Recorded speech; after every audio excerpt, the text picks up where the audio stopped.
जिसमें हम पढ़ेंगे 1857 का विद्रोह, प्रकृति और परिणाम। ठीक है, जितने फर्स्ट सेमेस्टर के स्टूडेंट हैं उनके लिए वाली वीडियो होने वाली है। आपका जो सिलेबस है ये कंप्लीट हो चुका है। ठीक है, जितने आपके टोटल 5 यूनिट थे पूरे के पूरे कंप्लीट हो चुके हैं। ठीक है, उसके बाद आपको क्या करना है, आपके लिए हम एक वीडियो बनाएंगे जिसमें आपको हिस्ट्री के इम्पोर्टेंट क्वेश्चन पढ़ाए जाएंगे। ठीक है, जितने भी मोस्ट इम्पोर्टेंट क्वेश्चन आपके जो भी बन सकते हैं आपके यूनिट से, 5 यूनिट से, वो हम आपको करवा देंगे एक वीडियो में। बाकी आपके जितने भी सब्जेक्ट हैं सभी के इम्पोर्टेंट क्वेश्चन आपको पढ़ा दिए जाएंगे। बस आपका एक काम है कि आपको अपने सब्जेक्ट हमें कमेंट करके बताने हैं। ओके, आप हमें अपने सब्जेक्ट कमेंट करके बताइए, हम आपको उस पर इम्पोर्टेंट क्वेश्चन की वीडियो ज़रूर प्रोवाइड करेंगे। 1857 की क्रांति कैसे शुरू हुई, उसके कारण क्या थे, उसकी प्रकृति क्या थी या उसके परिणाम क्या थे, उसका प्रभाव क्या पड़ा, ये सब हम इस वीडियो में कवर करने वाले हैं। ठीक, 1857 का विद्रोह, इसकी पृष्ठभूमि क्या थी। भारत में 1757 की प्लासी के युद्ध के बाद अंग्रेजों का धीरे धीरे नियंत्रण स्थापित हो गया था। ठीक है, 1857 के विद्रोह से पहले तक अंग्रेजों ने भारतीय समाज के कई पहलुओं में हस्तक्षेप किया था। अंग्रेज जो थे ना, इससे पहले जो जितने भी हमारे उसमें बहुत ज़्यादा इनका हस्तक्षेप होने लगा था, चाहे वो भारतीय शासकों की राजनीति हो या स्वतंत्रता हो या सामाजिक संरचनाएं हो। ठीक है, आपको पता है कि सामाजिक जो यहाँ पे पहले बाल विवाह हो गया, सती प्रथा, इन सबको भी रोकने में इन्होंने क्या किया था, इनकी अहम भूमिका थी। साथ ही विद्रोह के कारण क्या थे, सबसे पहला तो एक राजनीतिक कारण था जिसमें डॉक्ट्रिन ऑफ लैप्स, मतलब जो इन्होंने एक नीति अपनाई थी जिसका नाम था हड़प नीति। लॉर्ड डलहौजी ने इस नीति के तहत भारतीय शासकों के राज्य हड़पने की नीति अपनाई। जिस शासक के कोई जैविक उत्तराधिकारी, मान लीजिए कोई राजा है, उसका कोई उत्तराधिकारी नहीं है, उनके राज्य अंग्रेजी के अधीन हो जाया करते थे। मतलब क्या करते थे, जैसे कि झांसी की रानी लक्ष्मीबाई का हो गया। ठीक, इनका भी क्या हुआ, जब इनका कोई उत्तराधिकारी नहीं हुआ तो उनके राज्य को क्या करते थे, ये हड़प लिया करते थे। ब्रिटिश आधिपत्य का विस्तार, अंग्रेजों ने लगातार भारतीय रियासतों का विलय करके अपने नियंत्रण में लिया, जिससे भारतीय शासकों में असंतोष फैल गया। भारतीय रजवाड़े की अवहेलना, भारतीय रजवाड़ों के प्रति अंग्रेजों का अपेक्षापूर्ण रवैया उनके अस्तित्व को संकट में डाल रहा था, जिससे शासकों में विद्रोह की भावना उत्पन्न हो चुकी थी। इनका जो रवैया था ना, अब उनसे उम्मीदें थी उनको, उनसे कुछ, वो जो कुछ लोग थे ना, ये लोग क्या करते थे कि आपस में ही लड़ रहे थे। इन्होंने ना बहुत ज़्यादा आपस में लड़ाने के लिए कूटनीति वगैरह होती है ना, बहुत अपनाई थी अंग्रेजों ने। आर्थिक कारण भी थे कुछ, कृषि का कर और नीतियाँ। अंग्रेजों ने कृषि प्रधान, जो हमने एक पढ़ा था, जो रैयत वाली प्रणाली पढ़ी थी हमने, है ना, वो सब भी क्या होता था उसमें कि जो किसान होता था, किसान से जो जमींदार होते थे वो टैक्स वसूलते थे, और जमींदारों से कौन टैक्स लेता था।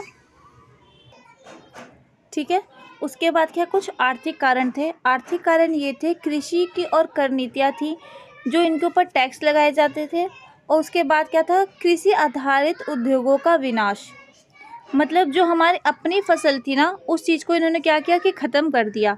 जैसे कि यहाँ पे कच्चे मसाले होते थे, ठीक, इन सब की खेती, नील की खेती, ये सब ख़त्म कर दी, और जो कुछ वैसी खेती थी ना वो करवाने लग गए। उसके बाद ये क्या करते थे, यहाँ से कच्चा माल ले जाकर इंग्लैंड में, वहाँ से बना हुआ, मतलब चीज़ों को बना कर ला के यहाँ पर व्यापार करना, बेचना, और चीज़ों को डबल दामों में बेचना, महंगाई बढ़ा देना, है ना, ये सब करने लग गए। व्यापारिक शोषण हुआ उद्योगों का। क्या हुआ कि मशीनें आ गई। ठीक, मशीनों के आने के कारण क्या हुआ कि कई जो रोज़गार थे, लोगों के रोज़गार चले गए। एक मशीन 10-10 लोगों का काम करने लगे, मतलब 10 लोगों का रोज़गार तो चला गया ना। उसके बाद क्या हुआ, ये व्यापारिक शोषण हुआ उनका। सामाजिक और धार्मिक कारण भी थे। सामाजिक धार्मिक कारण ये थे कि सामाजिक सुधारों के नाम पर हस्तक्षेप किया इन्होंने। अंग्रेजों द्वारा किए गए सुधार जैसे सती प्रथा का उन्मूलन, विधवा विवाह, पुनर्विवाह अधिनियम भारतीय समाज के पारंपरिक ढांचे के विपरीत थे, जिसके कारण पारंपरिक वर्गों में असंतोष था। मतलब ये चीज़ ख़त्म की। इन चीज़ों को लोगों ने, जो पुराने लोग थे, कुछ सोच समझ के बनाया था, तो इन लोगों ने क्या किया, इस चीज़ को ख़त्म कर दिया। तो इसलिए भी क्या हुआ, इनमें असंतोष हो गया था। धर्म में हस्तक्षेप किया। भारतीय समाज को यह विश्वास हो गया था कि अंग्रेज भारतीय धर्मों को नष्ट करके ईसाई धर्म का प्रचार करना चाहते हैं। सैनिक में नई चर्बी लगा के कारतूसों का इस्तेमाल किया, जिससे क्या हुआ कि इसमें जो सैनिक थे ना, जो कारतूस लगाते थे, कारतूस किसका बनता था, सूअर की चर्बी का बनता था। और जो हिंदू होते थे वो क्या, मतलब ये नॉन वेज वगैरह, मतलब मांस मछली, इन सब चीज़ों के बहुत विरोधी होते थे। ठीक है, ये लोग चीज़ें क्या करते थे, इनके विरोध में होता। और जो मुस्लिम होते थे ये भी क्या करते थे, इनके लिए भी जो ये सूअर की जो ये कारतूस वगैरह, चमड़ी का कारतूस लगाते थे, इन लोगों के लिए भी ये अशुभ होता था, मतलब अच्छा नहीं होता था। तो क्या हुआ कि इन्हों का भी जो ये धर्म का हस्तक्षेप था, इसमें इन्होंने धर्म का हस्तक्षेप किया। इसीलिए क्या हुआ कि ये इसकी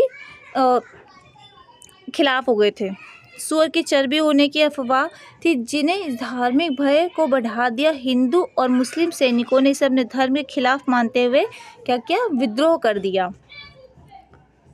कुछ सैन्य कारण भी थे। सैन्य कारण क्या थे, असंतोष की। वहाँ पे क्या हुआ कि एक अंग्रेज है, ठीक है, एक ब्रिटिश है, एक सैनिक, और एक कौन है, भारतीय। तो दोनों में क्या होता था, भेदभाव होता था। मतलब दोनों सेम पोस्ट पे हैं, ठीक है, सेम पोस्ट पे, पर क्या है, उनका वेतन क्या है, अलग अलग है। काम सेम है सबका, पर क्या है, भेदभाव हो रहा है कि जो एक ब्रिटिश है उसका जो उसकी जो सैलरी है, उसका वेतन क्या है, वो अधिक है, और जो हिंदू मतलब कि जो भारतीय है उसका वेतन उससे कम है। तो ये भी क्या होता था, भेदभाव होता था। विद्रोह की प्रकृति क्या थी, 1857 का विद्रोह विभिन्न क्षेत्रों में विभिन्न रूपों से प्रकट हुआ था। ठीक है, मतलब अलग अलग क्षेत्रों से क्या हुआ, ये अभी तक क्या हुआ कि इसका ना कोई निष्कर्ष नहीं निकल पाया कि कहीं पे किसी और रीजन से हो रहा है विद्रोह, कहीं पे किसी और, मतलब छोटे छोटे जो क्षेत्र होते हैं ना, क्षेत्र के रूप में ये उभर रहा था, इसीलिए इसका कुछ निष्कर्ष नहीं निकल पा रहा था। राष्ट्र की भावना, स्थानीय बगावत। कई इतिहासकारों ने इस विद्रोह को राष्ट्रीय स्वतंत्रता संग्राम माना है, क्योंकि इसमें देश के विभिन्न हिस्सों के लोगों ने अंग्रेजों के खिलाफ हथियार उठाए। हालांकि कुछ विद्वान केवल सैनिकों का विद्रोह या क्षेत्रीय असंतोष के रूप में देखते हैं। इस विद्रोह के नेतृत्व की कमी और ठोस राष्ट्रीय उद्देश्य का अभाव था। मतलब कोई एक जो टॉपिक होता है ना, वो नहीं था इनके बीच कि कोई एक टॉपिक हो उसको लेके विद्रोह कर रहे हो। मतलब अलग अलग क्षेत्रीय, अलग अलग जगहों पर सबके अलग अलग अपने रीज़न थे। धार्मिक तत्वों का समावेश था। इस विद्रोह में धार्मिक तत्वों का विशेष महत्व। हिंदू मुस्लिम दोनों समुदाय ने अपने अपने धर्मों की रक्षा के लिए विद्रोह किया। चर्बी लगे कारतूसों की अफवाह ने धार्मिक असंतोष को बढ़ा दिया, जिसके कारण सैनिकों ने विद्रोह कर दिया था। संगठित योजनाओं का अभाव था। विद्रोह में एक सुनियोजित और संगठित योजना का अभाव था। विद्रोही स्थानीय स्तर पर प्रकट हुए और इसमें एक केंद्रीय नेतृत्व की कमी थी। मतलब क्या हुआ, कोई एक टॉपिक नहीं था जिसको लेकर हर कोई, एक परामर्श नहीं था कि एक रीज़न हो जिसको लेकर हर कोई विद्रोह कर रहा हो। यहाँ पे क्या हुआ कि यहाँ पे कोई और रीज़न है और यहाँ पे कोई और रीज़न है। ठीक है, कोई भी क्या था, एक सेंट्रल नहीं था, केंद्र बिंदु नहीं था किसी का। तो ये प्रॉब्लम थी इसमें। विद्रोह के परिणाम क्या हुए, ईस्ट इंडिया कंपनी का अंत हुआ, ब्रिटिश शासन में बदलाव हुआ। पहले क्या हुआ कि यहाँ पे वो लोग अपना मतलब कूटनीति अपना रहे थे। सरकार ने भारतीय रजवाड़ों के प्रति अपनी नीति में बदलाव किया। ब्रिटिश सरकार ने उनके प्रति अधिक लचीला रवैया अपनाया ताकि वो लोग क्या करें, मित्रतापूर्ण उनके आगे सहयोग नीति अपनाई ताकि वो लोग विद्रोह ना करें। उसके बाद क्या किया इन्होंने, सैन्य पुनर्गठन किया। सेना में भारतीय सैनिकों की संख्या में कमी की गई और उन्हें विभाजित करने के लिए जातीय धर्म और आधार पर भर्ती की जाने लगी ताकि क्या हो, मतलब क्या किया इन्होंने, देखो कौन सी नीति अपनाई कि एक हिंदू को रखा, एक मुस्लिम को रखा। ठीक, इसमें क्या होगा, इन दोनों के बीच मतभेद होगा। इन्होंने क्या किया, फूट डालने की ये नीति अपनाई कि आपस में लड़ें। उनके जैसे आपस में लड़ेंगे, एकजुट नहीं रहेंगे तो ये उनके खिलाफ नहीं लड़ पाएंगे। ये नीति अपनाई इन्होंने। भारतीय समाज पर प्रभाव। रजवाड़ों की भूमिका। भारतीय रजवाड़े को अंग्रेजों का समर्थन मिलना शुरू हो गया और उन्हें उनके राज्यों का संरक्षण दिया गया। इससे भारतीय समाज में राज्य रजवाड़ों की भूमिका सशक्त हो गई थी, क्योंकि इनको क्या हुआ, ब्रिटिशों का जो सपोर्ट मिलने लगा था। सामाजिक सुधारों में कमी हुई। विद्रोह के बाद अंग्रेज ने भारतीय समाज में सामाजिक सुधारों के प्रति अपनी नीतियों में कुछ नरमी बरती। मतलब जो ये लोग बदलाव कर रहे थे ना, उसको क्या किया, इन्होंने कम कर दिया, ताकि इनके खिलाफ विद्रोह जो हो रहा है वो कम हो जाए। राष्ट्रवाद की नींव। यद्यपि 1857 का विद्रोह विफल हो गया, लेकिन इसने भारतीय राष्ट्रीय आंदोलन की नींव रखी थी। मतलब यहाँ से क्या हुआ, आंदोलन खत्म तो हुआ, पर यहाँ पे क्या हुआ, एक अंदर से शुरुआत भी हुई इनके खिलाफ लड़ने की। 1857 का विद्रोह भारतीय इतिहास का जो इसका निष्कर्ष निकलता है, एक महत्वपूर्ण अध्याय था। उसमें क्या हुआ था, बेशक से ये असफल हुआ हो, पर इसने क्या किया, एक नींव रखी, इनके खिलाफ एक नींव रखी कि इनको यहाँ से हटाना ही हटाना है। ओके, ये चैप्टर भी आपका कंप्लीट हो गया है। 5 यूनिट थे, 5 की 5 यूनिट कंप्लीट हो चुके हैं आपके। PDF आपको टेलीग्राम पे मिल जाएगा। बाकी अब हम आपके लिए, ज़्यादा टाइम नहीं बचा है एग्ज़ाम को, दिसंबर जनवरी में ही एग्ज़ाम है आप लोगों के।